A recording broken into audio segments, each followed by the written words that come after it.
Assalamualaikum warahmatullahi wabarakatuh. Perkenalkan, nama saya Muhammad Faisal Rasyid Rabbani dengan 3 digit NIM terakhir 325 dari kelas TIJ. Di sini saya akan menjelaskan jenis-jenis memori komputer. Pertama-tama, apa itu memori? Memori merupakan bagian dari komputer yang berfungsi sebagai tempat penyimpanan informasi yang harus diatur dan dijaga sebaik-baiknya. Memori biasanya disebut juga dengan istilah computer storage, komputer memori, atau memori, yang merupakan piranti komputer yang digunakan sebagai media penyimpanan data dan informasi saat menggunakan komputer. Memori merupakan bagian yang penting dalam komputer modern dan letaknya di dalam CPU atau Central Processing Unit.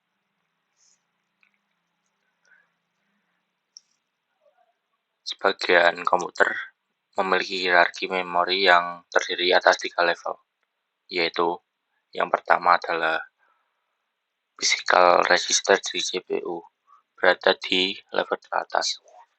Informasi yang berada di register dapat diakses dalam satu clock cycle CPU. Yang kedua ada primary memory atau executable memory, berada di level tengah. Contohnya adalah RAM. Primary memory diukur dengan 1 byte dalam satu waktu. Secara relatif dapat diakses dengan cepat dan bersifat volatil, atau informasi bisa hilang ketika komputer dimatikan. Yang ketiga ada secondary memory, berada di level bawah. Contohnya adalah disk atau tape. Secondary memory diukur sebagai kumpulan dari bytes atau block of bytes. Waktu aksesnya lambat dan bersifat non-volatil, yaitu informasi tetap tersimpan ketika komputer dimatikan.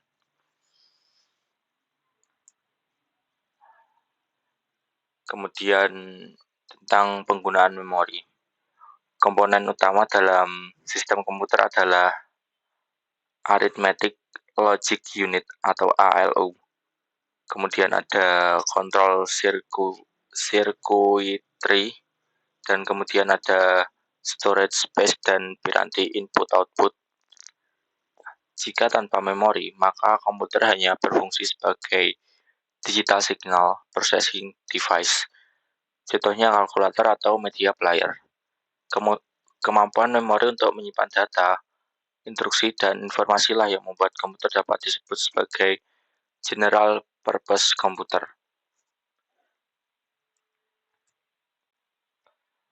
Kemudian jenis memori pada media penyimpanan, yaitu dibagi menjadi 2. Ada memori internal dan memori eksternal.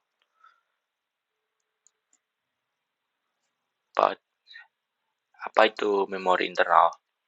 Memori jenis ini dapat diakses secara langsung oleh prosesor. Memori internal memiliki fungsi sebagai pengingat. Dalam hal ini, yang disimpan di dalam memori utama dapat berupa data atau program. Secara lebih rinci, fungsi dari memori utama adalah menyimpan data yang berasal dari peranti, masukan sampai data dikirim ke ALU untuk diproses. Memori internal berfungsi sebagai menyimpan daya hasil pemrosesan ALU sebelum dikirimkan ke peranti keluaran, dan juga menampung program instruksi yang berasal dari peranti masukan atau dari peranti pengingat sekunder. Macam-macam memori internal. Yang pertama itu ada ROM atau Read Only Memory, aka firmware. Adalah jenis memori yang isinya tidak hilang ketika tidak mendapatkan aliran listrik, dan pada awalnya isinya hanya bisa dibaca. ROM pada komputer disediakan oleh vendor komputer dan berisi program atau data. Di dalam PC, ROM biasanya disebut BIOS, Basic Input Output System, atau ROM BIOS.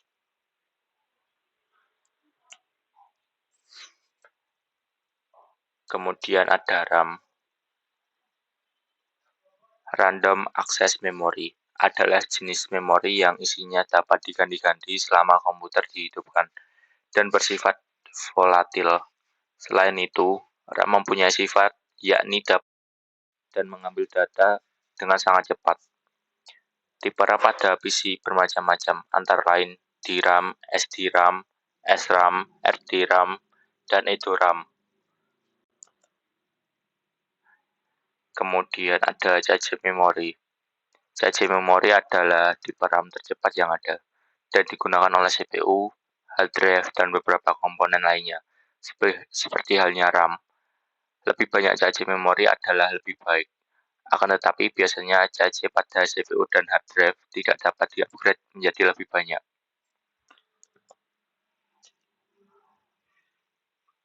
Memori eksternal. Selanjutnya ada memori eksternal, merupakan memori tambahan yang berfungsi untuk menyimpan data atau program. Contoh, hard disk, floppy disk, dan lain-lain. Hubungan memori utama dan memori eksternal adalah menyimpan data tetap atau non-volatif pada saat komputer aktif atau tidak. Memori eksternal biasa disebut juga memori eksternal, yaitu perangkat keras untuk melakukan operasi penulisan, pembacaan, dan penyimpanan data di luar memori utama. Memori eksternal mempunyai dua tujuan utama, yaitu sebagai penyimpanan permanen untuk membantu fungsi RAM dan yang untuk mendapatkan memori murah yang berkapasitas tinggi bagi pengguna jangka panjang. Jenis-jenis memori eksternal berdasarkan jenis akses data. Berdasarkan jenis aksesnya, memori eksternal digelombangkan menjadi dua jenis, yaitu A. DASD, Direct Access Storage Device, di mana ia mempunyai akses langsung terhadap data. Contoh, magnetic, yaitu ada floppy disk dan hard disk. Kedua ada removable hard disk, yaitu ada zip disk dan flash disk. Yang ketiga yaitu optical disk. Kemudian B, SASD, yaitu Sequential Access Storage Device, yaitu akses data secara tidak langsung atau berurutan seperti pita magnetik.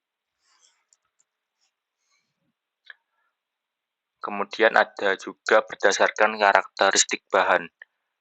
Berdasarkan karakteristik bahan pembuatannya, memori eksternal digolongkan menjadi beberapa kelompok sebagai berikut.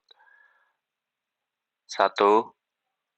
Punch card atau kartu berlubang, merupakan kartu kecil berisi lubang-lubang yang menggambarkan berbagai instruksi atau data. Kartu ini dibaca melalui punch card reader yang sudah tidak digunakan lagi sejak tahun 1979. Kedua yaitu ada magnetic disk. Magnetic disk merupakan disk yang terbuat dari bahan yang bersifat magnetik. Contohnya floppy dan hard disk. Kemudian ada optical disk. Optical disk terbuat dari bahan-bahan optik seperti dari resin, dan dilapisi permukaannya sangat reflektif seperti aluminium. Contohnya CD dan DVD. Dan yang terakhir ada magnetic tape.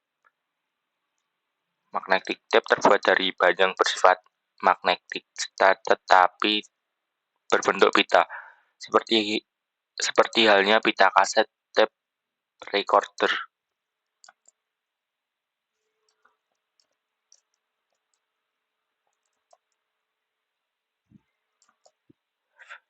Sekian penjelasan dari saya. Berikut ini ada video penjelasan terkait cara kerja memori. Sekian, terima kasih. Wassalamualaikum warahmatullahi wabarakatuh.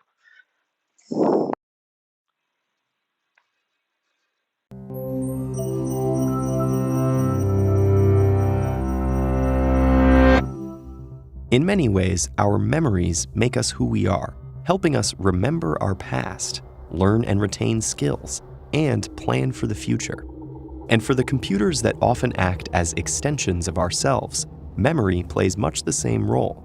Whether it's a 2-hour movie, a 2-word text file, or the instructions for opening either, everything in a computer's memory takes the form of basic units called bits, or binary digits. Each of these is stored in a memory cell that can switch between 2 states for 2 possible values, 0 and 1. Files and programs consist of millions of these bits, all processed in the Central Processing Unit, or CPU, that acts as the computer's brain.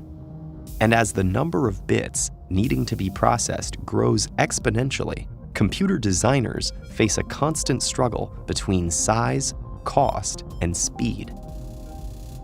Like us, computers have short-term memory for immediate tasks and long-term memory for more permanent storage. When you run a program, your operating system allocates area within the short-term memory for performing those instructions.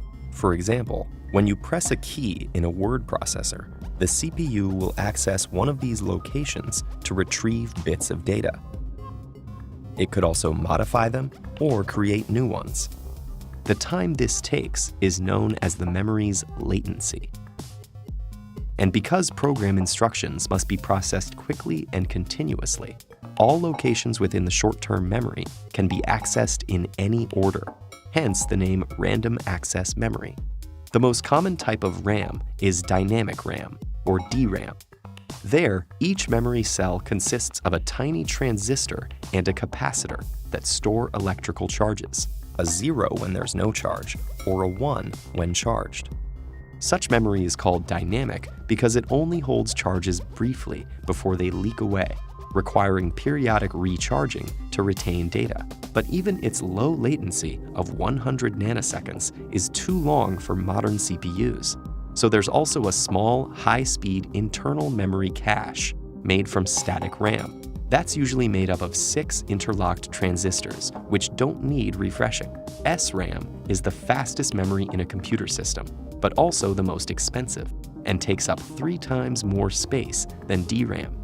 But RAM and cache can only hold data as long as they're powered. For data to remain once the device is turned off, it must be transferred into a long-term storage device, which comes in 3 major types. In magnetic storage, which is the cheapest, data is stored as a magnetic pattern on a spinning disk coated with magnetic film. But because the disk must rotate to where the data is located in order to be read, the latency for such drives is 100,000 times slower than that of DRAM. On the other hand, optical-based storage like DVD and Blu-ray also uses spinning disks, but with a reflective coating. Bits are encoded as light and dark spots using a dye that can be read by a laser. While optical storage media are cheap and removable, they have even slower latencies than magnetic storage and lower capacity as well. Finally, the newest and fastest types of long-term storage are solid-state drives, like flash sticks. These have no moving parts, instead using floating gate transistors that store bits by trapping or removing electrical charges within their specially designed internal structures. So how reliable are these billions of bits? We tend to think of computer memory as stable and permanent, but it actually degrades fairly quickly. The heat generated from a device and its environment will eventually demagnetize hard drives, degrade the dye in optical media, and cause charge leakage in floating gates. Solid-state drives also have an additional weakness. Repeatedly writing to floating gate transistors corrodes them, eventually rendering them useless.